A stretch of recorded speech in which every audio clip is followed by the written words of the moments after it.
जय श्री कृष्णा, राधे राधे। आप सभी का स्वागत है हमारे YouTube बाल गोपाल धीरज पर। आप सभी पर भगवान श्री हरि और माता लक्ष्मी की कृपा सदैव बनी रहे। आज की अध्याय शुरू करने से पहले हम लोग तुलसी माता की छोटी सी कथा और कार्तिक स्नान की कथा को सुनेंगे। तो सबसे पहले कार्तिक स्नान की कथा श्रवण करते हैं। एक नगर में एक ब्राह्मण दंपत्ति रहते थे। वे दोनों प्रतिदिन 7 कोस दूर गंगा और यमुना नदी में स्नान करने जाते थे। इतनी दूर आने जाने से ब्राह्मण की पत्नी थक जाती थी। एक दिन उसने अपने पति से कहा कि हमारा एक पुत्र होता तो कितना अच्छा रहता। पुत्र के बहू आती तो हमें घर वापस जाने पर खाना बना हुआ मिलता और बहू घर का काम भी कर देती। अपनी पत्नी की बात सुनकर ब्राह्मण ने कहा कि तूने बात तो सही कही है, चल मैं तेरे लिए बहुला ही देता हूँ। ब्राह्मण ने कहा कि एक पोटली में आटा डालकर कुछ मोहरे रख दे। ब्राह्मण के कहे अनुसार उसने पोटली बांध कर दे दी। पोटली लेकर ब्राह्मण चला गया। ब्राह्मण सफर के दौरान यमुना के किनारे बहुत ही सुंदर लड़कियां दिखाई दी। वे रेत में घर बनाकर खेल रही थी। उनमें से एक लड़की ने कहा कि मैं अपना घर नहीं बिगाड़ूंगी, मुझे तो रहने के लिए ये घर चाहिए। लड़की की बात सुनकर ब्राह्मण मन ही मन सोचने लगा कि बहू बनाने के लिए यही लड़की उचित है। जब वह लड़की जाने लगी तो ब्राह्मण भी उसके पीछे पीछे उसके घर तक चला गया। वहां जाकर ब्राह्मण ने उस लड़की से कहा, बेटी, कार्तिक मास चल रहा है इसलिए मैं किसी के घर खाना नहीं खाता। मैं अपने साथ आटा लेकर आया हूं। तुम अपनी माता से पूछो कि क्या वह मेरे लिए आटा छानकर 4 रोटी बना देगी। यदि वह मेरा आटा छानकर रोटी बनाएगी तो ही मैं रोटी खा लूंगा। लड़की ने जाकर अपनी माँ को ये सारी बात बताई। माँ ने कहा, उचित है। जाकर ब्राह्मण देव से कह दो कि वह अपना आटा दे देल, मैं रोटी बना दूंगी। जब वह आटा छानने लगी तो आटे में से मोहरें निकली। वह सोचने लगी कि जिसके आटे में इतनी मोहरें हैं, उसके घर में कितनी मोहरें होंगी। जब ब्राह्मण खाना खाने बैठा तो लड़की की माँ ने उस ब्राह्मण से पूछा, क्या आपका कोई लड़का है और क्या आप उस लड़के की सगाई करने जा रहे हो। ये सुनकर ब्राह्मण ने कहा कि मेरा लड़का तो काशी में पढ़ने गया हुआ है, लेकिन यदि तुम कहो तो खांड कटोरे से विवाह करके तेरी बेटी को अपने साथ ले जाऊं। लड़की की मां ने कहा, ठीक है ब्राह्मण देव। इस पर लड़की की मां ने लड़की की खांड कटोरे से शादी करके ब्राह्मण के साथ भेज दिया। ब्राह्मण ने घर आकर कहा, रामू की मां, दरवाजा खोलकर देख, मैं तेरे लिए बहू लेकर आया हूं। ब्राह्मण की पत्नी भीतर से ही बोली, हमारे तो कोई बेटा बेटी नहीं है तो बहू कहां से आए। दुनिया ताने मारती थी, अब आप भी मारने लगे। ब्राह्मण ने कहा, तू दरवाजा खोल कर तो देख।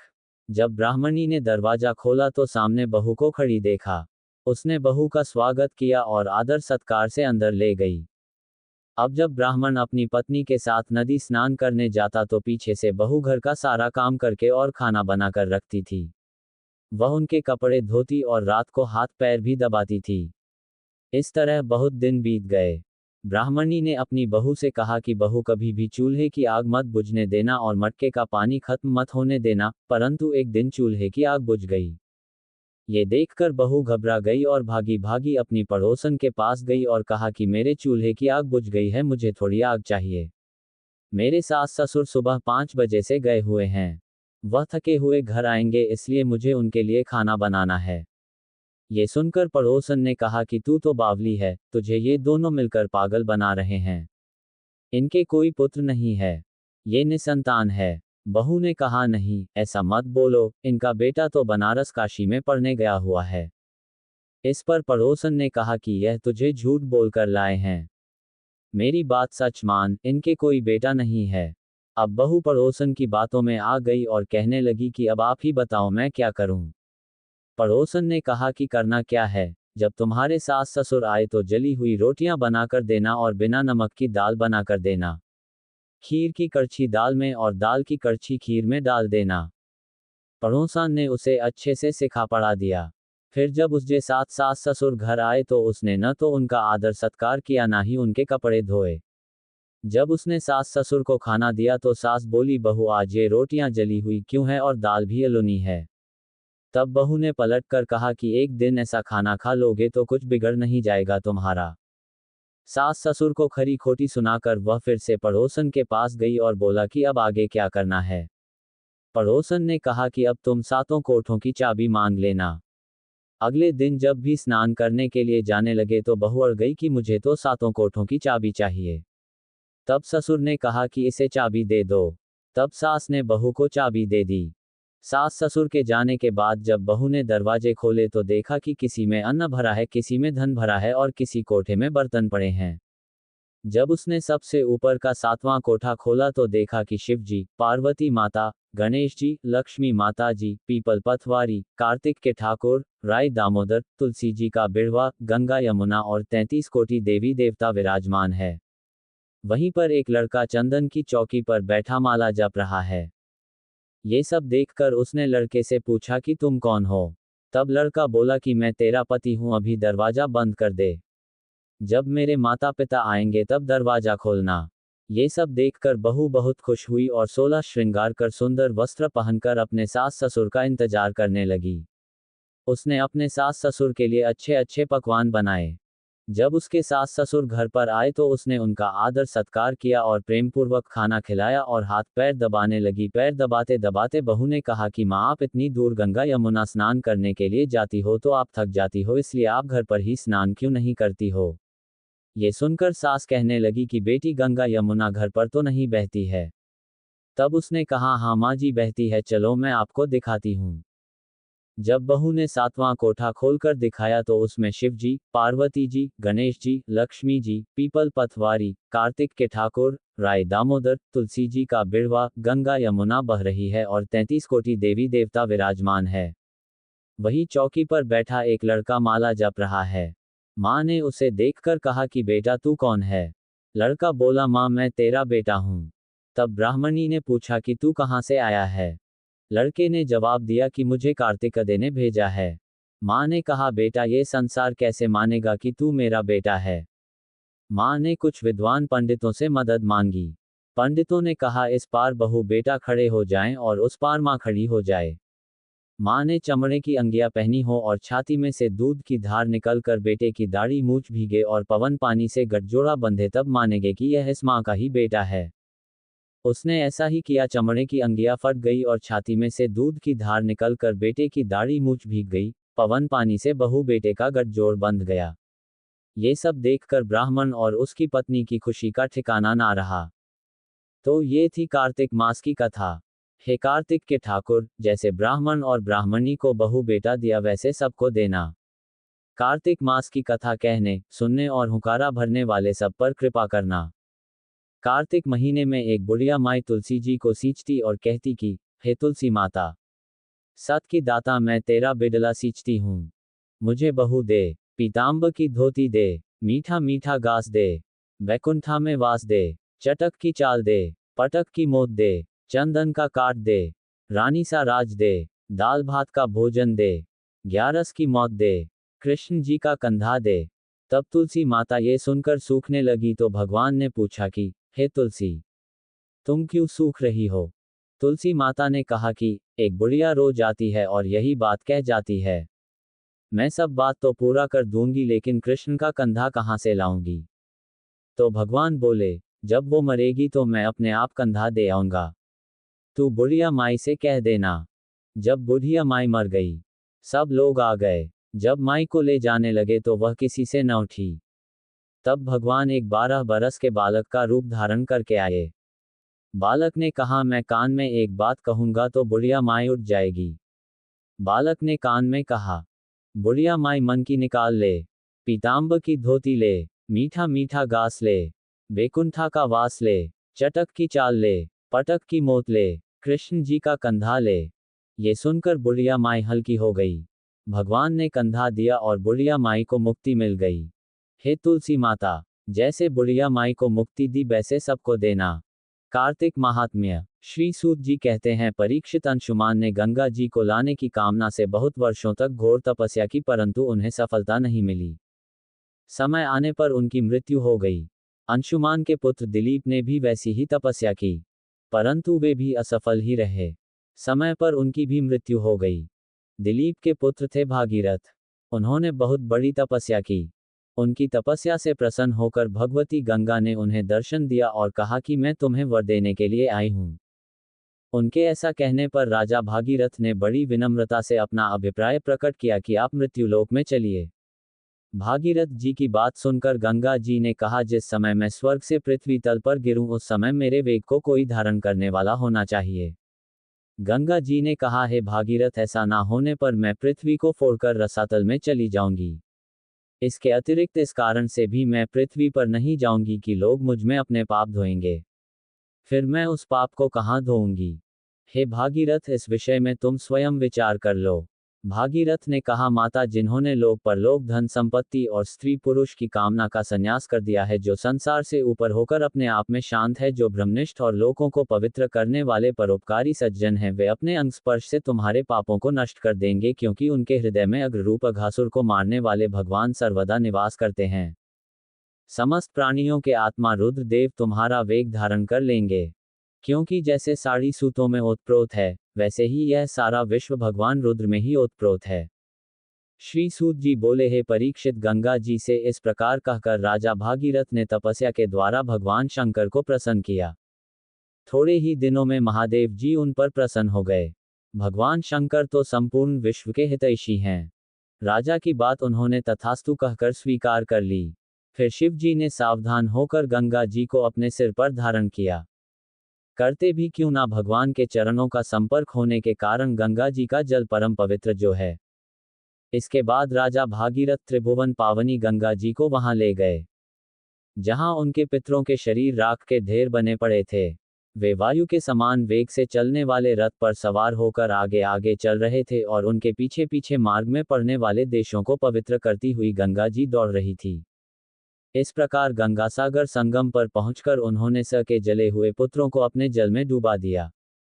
यद्यपि सगर के पुत्र ब्राह्मण के तिरस्कार के कारण भस्म हो गए थे, इसलिए उनके उद्धार का कोई उपाय ना था।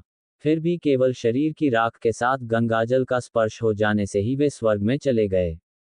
हे परीक्षित, जब गंगाजल से शरीर की राख का स्पर्श हो जाने से सगर के पुत्रों को स्वर्ग की प्राप्ति हो गई, तब जो लोग श्रद्धा के साथ नियम लेकर श्री गंगा जी का सेवन करते हैं, उनके संबंध में तो कहना ही क्या है। मैंने गंगा जी की महिमा के संबंध में जो कुछ कहा है उसमें आश्चर्य की कोई बात नहीं है, क्योंकि गंगा जी भगवान के उन चरण कमलों से निकली है जिनका श्रद्धा के साथ चिंतन करके बड़े बड़े मुनि निर्मल हो जाते और तीनों गुणों के कठिन बंधन को काटकर तुरंत भगवत स्वरूप बन जाते हैं।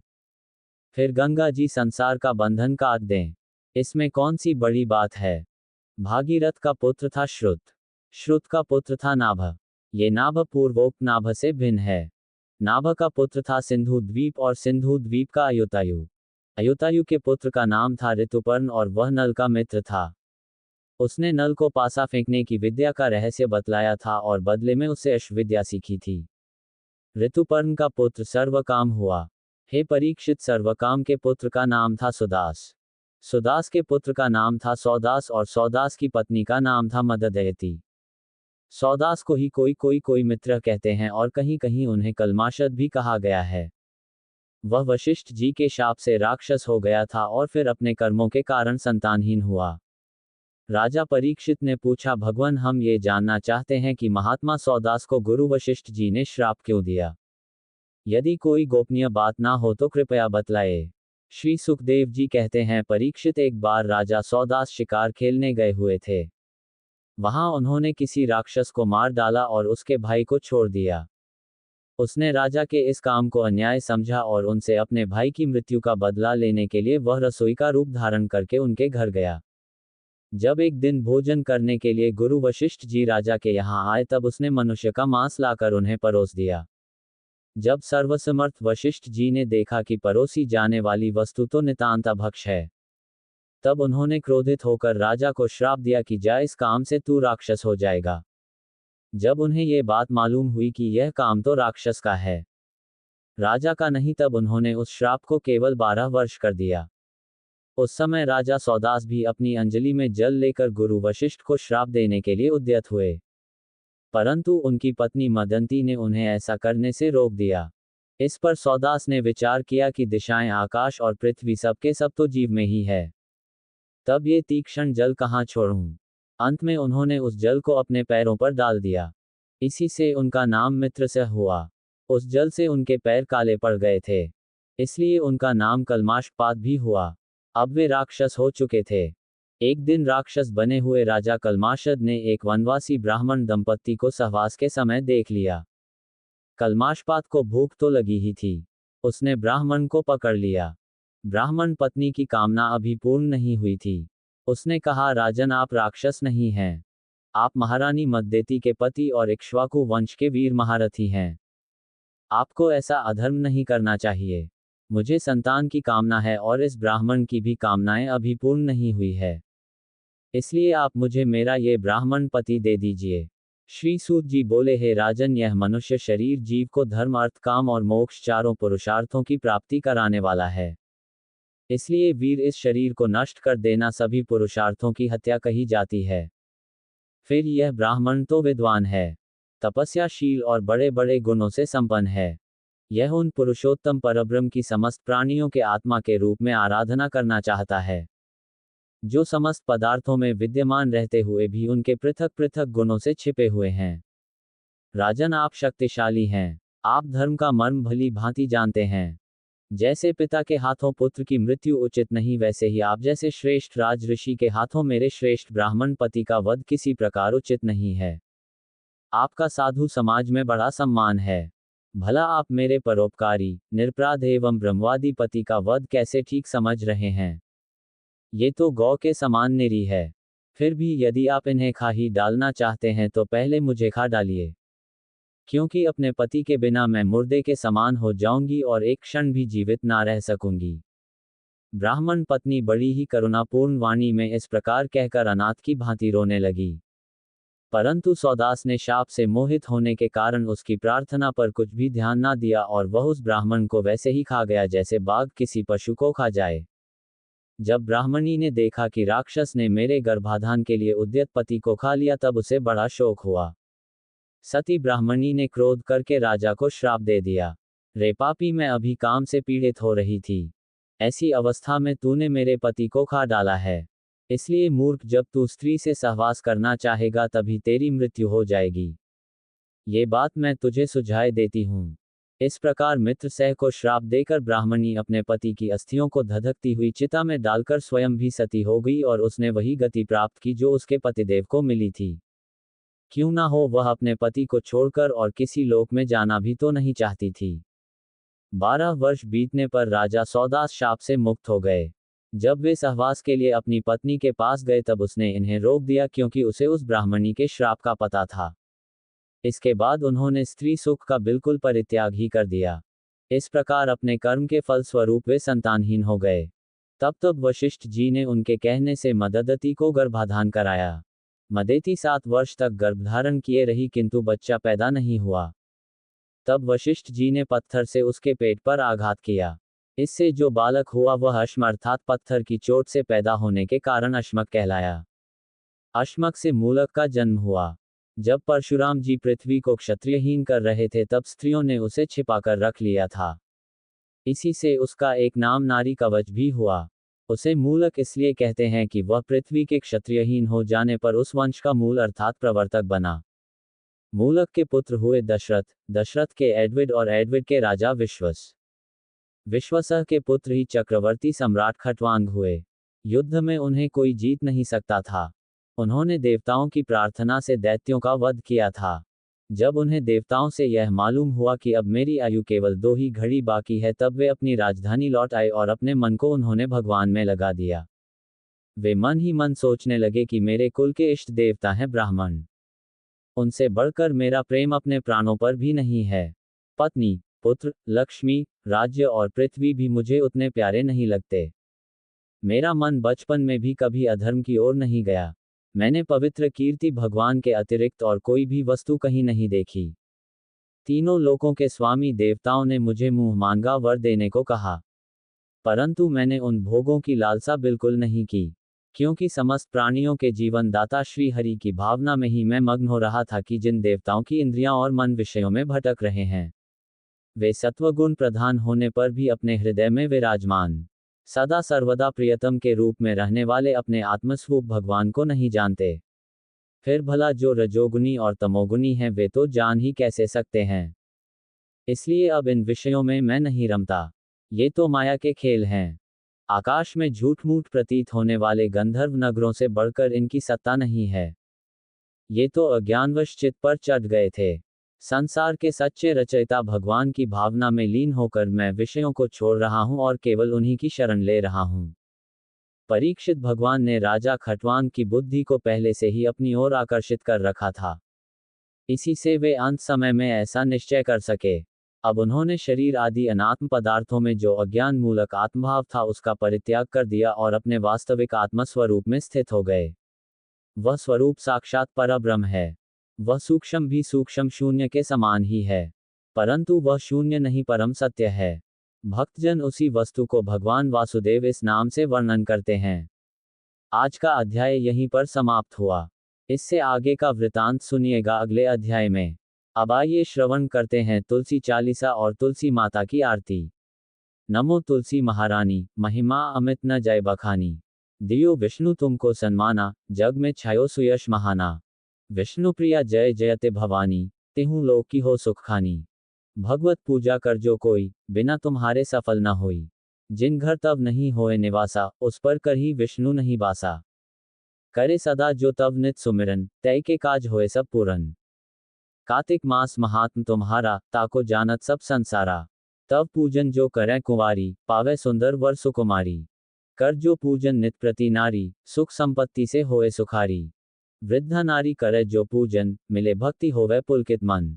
श्रद्धा से पूजे जो कोई, भवनिधि से तर जावे सोई। कथा भागवत यज्ञ करावे, तुम बिन नहीं सफलता पावे। छायो तब प्रताप जग भारी, ध्यावत तुम ही सकल चितधारी। तुम ही मात यंत्रन तंत्रन, सकल काज सिद्धि होवे क्षण में।